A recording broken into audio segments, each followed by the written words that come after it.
শরীরে এখনো তেজ বেশি তো এই জন্য এত গরম গরম কথা। তোমার তেজ একটু কমায়া দেই বলে দিছে, জিন্দান খানায় নিয়ে বন্দি করো, খানা দানা বন্ধ, একটা দানা খাইতেও দিবা না আর এক ফোঁটা পানিও পান করতে দিবা না। ডাক্তারকে বলে রাখছে নারী পরীক্ষা করতে থাকবি, যখন দেখবি যে একেবারে শেষ মুহূর্ত, এখন খাবার দাবার না দিলে আর বাঁচবে না, ওই সময়ে নিয়ে খাবার দিবি।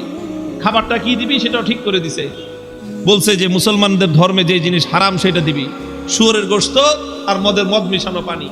আল্লাহকে বললাম যে আল্লাহ তুমি পরীক্ষা করতেছো তোমার বান্দা, যে তোমার বান্দা তোমাকে, তোমার দ্বীনকে, তোমার রসুলকে, তোমার রসুলের আদর্শকে কতটা ভালোবাসে, তুমি এটা পরীক্ষা করতেছো। আর এই পরীক্ষা করার জন্য জীবন দিছো মাত্র কয়টা? একটা মাত্র জীবন দিছো।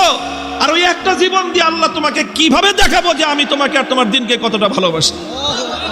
তুমি আমাকে 1000 জীবন দান করতাম, একটা একটা করে জীবন তোমার জন্য উৎসর্গ করে তোমার বান্দা আব্দুল্লাহ বিন হুযাফা দুনিয়ার সামনে প্রমাণ করে দিত ইমানদারের কাছে ইমানের দাম কত বেশি।